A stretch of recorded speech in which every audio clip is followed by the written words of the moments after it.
संख्या में आए हैं। आज हम लोग अध्ययन करेंगे कि पानी के बारे में सब लोग जानते हैं। पानी को जल भी कहते हैं ना। जल, पानी, नीर, ये सब पानी के पर्यायवाची हैं। तो आज हम लोग जानेंगे कि पानी के, जैसे कोई गिलास है उसमें पानी भरा हुआ है ना, तो पानी के अणुओं के बीच में कौन सा बल लगता है, तो ये जानेंगे।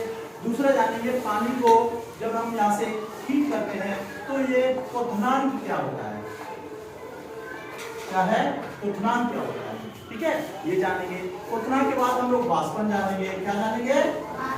वाष्पन जानेंगे। और वाष्पन के बाद हम लोग इसमें क्या जानेंगे? संघनन जानेंगे। संघनन के बारे में हम लोग, तो सबसे पहले हम लोग बात करते हैं जल, इसके बारे में। जल, पानी सब लोगों ने देखा है, सब लोग पीते हैं ना। तो सबसे पहले हम लोग बात करते हैं जल, या फिर हम देख सकते हैं पानी। ओके, पानी को अंग्रेजी में कहते हैं वाटर और साइंस में कहते हैं H2। क्या कहते हैं? H2। क्लियर? तो हम लोग पानी की बात करते हैं, ठीक है। तो पानी में क्या होता है कि पानी एकदम तरल होता है। क्या होता है? तरल। पानी का कोई भी रंग नहीं होता, कोई भी उसका स्वाद नहीं होता।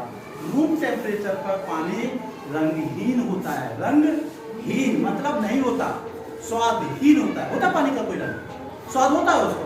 नहीं, क्योंकि उसकी पीएच वैल्यू, पानी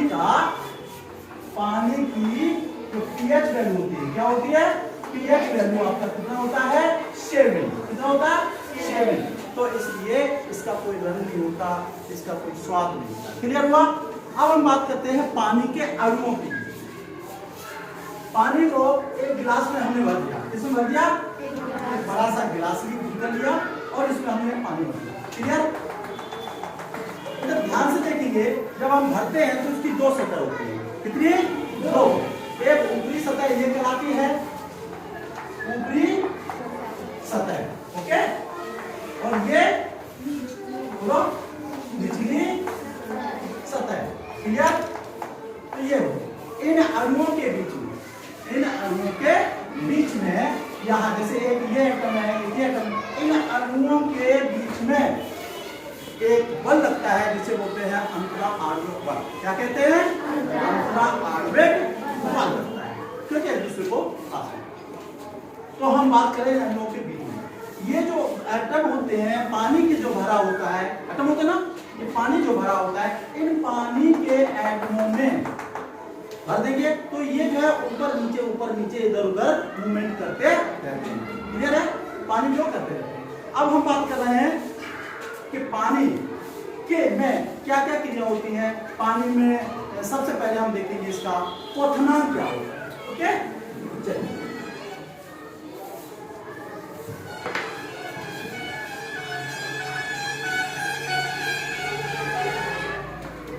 क्वथनांक इंग्लिश में कहते हैं बॉइलिंग पॉइंट।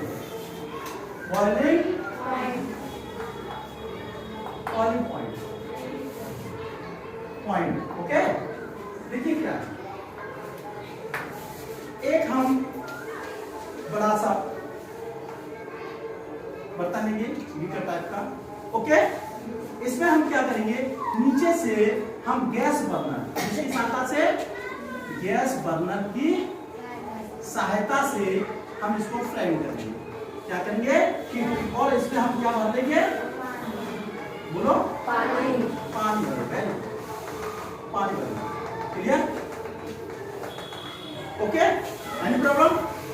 तो हम इस पानी भर लेंगे, ये देखा ना, इसमें पानी भर लेंगे। तो पानी जैसे ही हम इसको धीरे धीरे गर्म करेंगे ना, तो जो एटम्स यहाँ पानी का यहाँ पर है, ये इससे ऊष्मा ले करके ये एकदम अपने ऊष्मा को ग्रहण करेगा और अपने घूमने की यानी मूवमेंट करने की स्पीड इसकी बढ़ जाएगी। तो ये यहाँ पर आ जाएगा और यहाँ पर जो एटम है वो नीचे चला जाएगा। ये समझ रहा?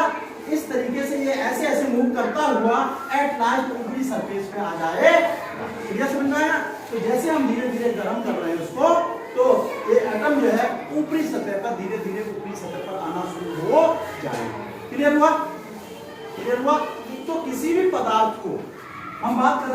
क्वथनांत। जब किसी भी तरल पदार्थ को जब हम इसको गर्म करते हैं, क्या करते हैं? गर्म करते हैं, ठीक है। किसी भी पदार्थ को जब हम उसको गर्म करते हैं तो वह धीरे धीरे क्या होता है? गर्म होता चला जाता है। तो उसके ऊपरी सतह पर वायुमंडलीय क्या बोला?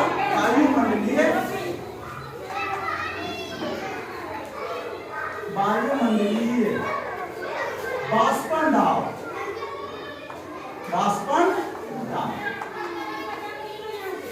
जब हम किसी पानी को गर्म करते हैं तो उनके एटम जो है एनर्जी प्राप्त करेंगे, ऊष्मा प्राप्त करके ऊपरी सतह पर आते हैं तो वायुमंडलीय दाब और ये प्राप्त किए हुए ऊष्मा जब बराबर हो जाती है, जब इनकी एनर्जी वायुमंडलीय वाष्पन दाब के बराबर हो जाती है तो उस पॉइंट को उसको हम क्वथनांक कहते हैं। जैसे वायुमंडलीय दाब और इसको गर्म किया हुआ टेम्परेचर बराबर होगा तो क्या कहलाएगा? क्वथनांक कहलाता है। पानी जो है आपका, पानी 100 डिग्री सेंटीग्रेड, कितने पर? 100 डिग्री सेंटीग्रेड पर वाष्प में बदलना शुरू हो जाता है। तो धीरे धीरे ये इस क्रिया होती है। क्लियर हुआ? क्लियर समझ में आया? तो इस तरीके से ये क्रिया जो है होती है। और जब किसी द्रव को हम गर्म करते हैं तो अणुओं का जो टेम्परेचर होता है, उसकी जो एनर्जी होती है, वो वायुमंडलीय दाब वाष्पन दाब के जब बराबर हो जाता है तो उसे हम कहते हैं क्वथनांक। क्लियर? इसका मतलब है कि ये जो जितना गर्म करते हैं जब वो धीरे धीरे वाष्प में बदलते हैं, उसे क्या कहेंगे? क्वथनांक कहते हैं। क्लियर समझ में आ गया? क्लियर समझ में आ गया है? जैसे एक चीज और समझिए, अब हम कैसे जाने क्वथनांक? ये है, इसको हम गर्म कर रहे हैं ना, तो ये पानी का जो ऊपर भाप निकलेगा, जो वाष्प निकले, हम ऐसे हाथ लगाएंगे तो हम जानेंगे हमें कुछ धीरे धीरे क्या लग रहा है?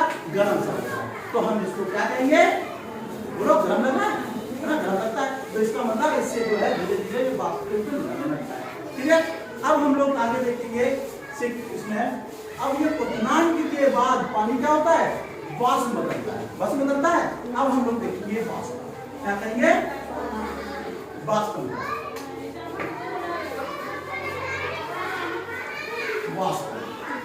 देखिए वाष्पन क्या है? तभी एक हम छोटा पॉइंट क्या करेंगे? फिर एक छोटा पॉइंट और इसको फिर हम हीट करेंगे। क्या करेंगे? हीट करेंगे। ठीक है, ज्वलन की सहायता से। तो इसमें हमने क्या कर रखा है बेटा? पानी। तो जैसे ही हीट करेंगे, जैसे इसको गर्म करेंगे तो यहाँ जो पानी जो है भाप बनना शुरू हो रहा है। तो ऊपर जो वाष्प बनना, पानी जब गैस के रूप में बदल जाए, किसके रूप में? गैस। पानी जो है गर्म करने पर गैस के रूप में बदल जाए, उस क्रिया को हम क्या कहेंगे? वाष्पन। क्या कहेंगे? वाष्पन कहेंगे। कैसे वाष्पन होता है? जैसे कोई बड़ा तालाब है, क्लियर? यहाँ सूर्य का प्रकाश लगातार, तो ये सूर्य का प्रकाश पानी में जो भरा हुआ है, तो पानी जो है धीरे धीरे धीरे धीरे किसमें बदल जाता है? भाप में बदल जाता है, वाष्पन की क्रिया के द्वारा। और ये क्रिया जो है निरंतर चलती है। क्लियर? धीरे धीरे पानी उड़ जाता है। हम लोग कपड़ा देखो, कपड़ा सूखने डाल देते हैं, एकदम तो सूख नहीं जाता। तो सूर्य के प्रकाश से धीरे धीरे पानी क्या हो जाता है? भाप बन के उड़ जाता है। पानी जो है वाष्प यानी गैस के रूप में उड़ जाता है। ये समझना, जब कोई पानी जो है गर्म होने पर जब वाष्प के रूप में धीरे धीरे उड़ जाए, उस क्रिया को क्या कहेंगे? वाष्पन कहते हैं। तो ये तालाब का जो पानी वो है वो धीरे धीरे करके ऊपर, इस क्रिया को हम क्या कहेंगे? क्लियर समझ में आ रहा है? अब हम लोग आगे चलेंगे। अब मैंने और देखें, ये देखें, ये क्या है? यहाँ से हम अभी नहीं, यहाँ हम लोग लीफ बनाएंगे। क्या बनाएंगे? लीफ बनाएंगे। ओके, ये लीफ बन गया। दीप बन गया, ठीक है। यहां से हम फूल बना लेंगे, बन गया। अब इस दीप पर सूर्य का प्रकाश, किसका? सूर्य का प्रकाश आ रहा है, तो पत्तियों से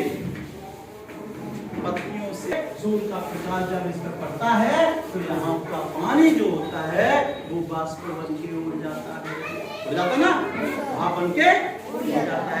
ये पौधे में भी बाष्पन की क्रिया होती है। तो सीधा समझ लीजिए, जब पानी गर्म होता है तो वो धीरे धीरे भाप में या बाष्प में बदलना शुरू हो जाता है। तो पानी जब गर्म होता है तो पानी जो है गैस के रूप में बदल जाता है। इस क्रिया को वाष्पन कहते हैं। क्लियर? आगे अब हम बात कर रहे हैं आपसे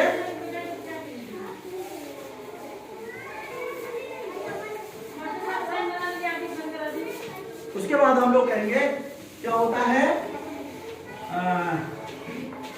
संघनन। क्या है? संघनन, ठीक है। इंग्लिश में इसको बोलते हैं कंडेंसेशन। ओके, ये क्या है देखिए, कंडेंसेशन।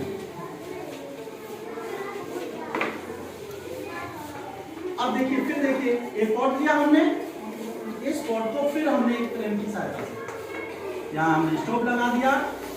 ओके, स्टोव पे, और यहाँ से गर्म कर रहे हैं, पानी है इसमें, क्लियर हुआ? पानी है।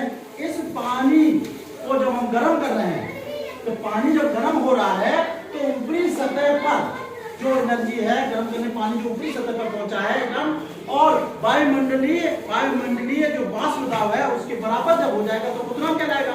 क्लियर? फिर ये वाष्प के रूप में उड़ने लगा, इसको उड़ रहा है, उसको हम क्या कहेंगे?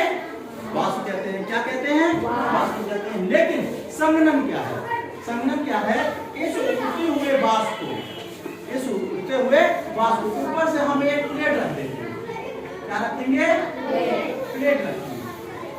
तो जब प्लेट रखेंगे तो देखेंगे इस तरीके की जा रही है, तो यहाँ पर नन्ही प्लेट के नीचे छोटी छोटी बूंदें दिखाई देने लगती है। तो हम कह सकते हैं कि जब वाष्प किसी प्लेट से जाकर के जब टकरा जाती है तो उसका टेम्परेचर कम होता है, ताप जब कम हो जाता है तो वह छोटी छोटी बूंदों के रूप में बदल जाती है। इस क्रिया को हम क्या कहते हैं? संघनन कहते हैं। यानी वाष्प जब छोटी छोटी बूंदों के या पानी के रूप में बदल जाए, गैस जब पानी की वाष्प ठंडी होकर, पानी की वाष्प समझ रहे ना, पानी की वाष्प जब ठंडी होकर पानी के रूप में बदल जाए उस क्रिया को क्या कहेंगे? संघनन कहते हैं। ठीक है, समझ में आ गया? जैसे मान लीजिए कोई तालाब है, तो तालाब से जब सब पानी है, सूर्य का प्रकाश है और धीरे धीरे पड़ रहा है ना, तो ये क्रिया यहाँ गर्म हो गए सूर्य के प्रकाश से और ये वाष्पन होना शुरू हो जाएगा।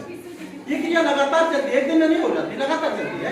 तो ये वाष्पन होना शुरू हो गया, निकलने लगा, क्लियर? और ये ऊपर जाकर के ठंडी हो जाएगी। कैसी हो जाएगी? ठंडी हो। तो क्या बन जाएगा? बोलो, बादल बन जाएंगे। क्या बन जाएगा? बादल बन जाएगा। तो ये भाप से ऊपर जाकर के छोटे छोटे बूंद के रूप में और फिर ये बादलों का रूप लेते हैं ठंडी होकर। इस क्रिया को क्या कहेंगे? संघनन कहते हैं। क्लियर समझ में आ रहा है? इसी के साथ नेक्स्ट टॉपिक के साथ हम मिलेंगे। चैनल को सब्सक्राइब कीजिए, ठीक है? और सभी लोगों को होली की ढेर सारी शुभकामनाएं। ओके, जय हिंद, जय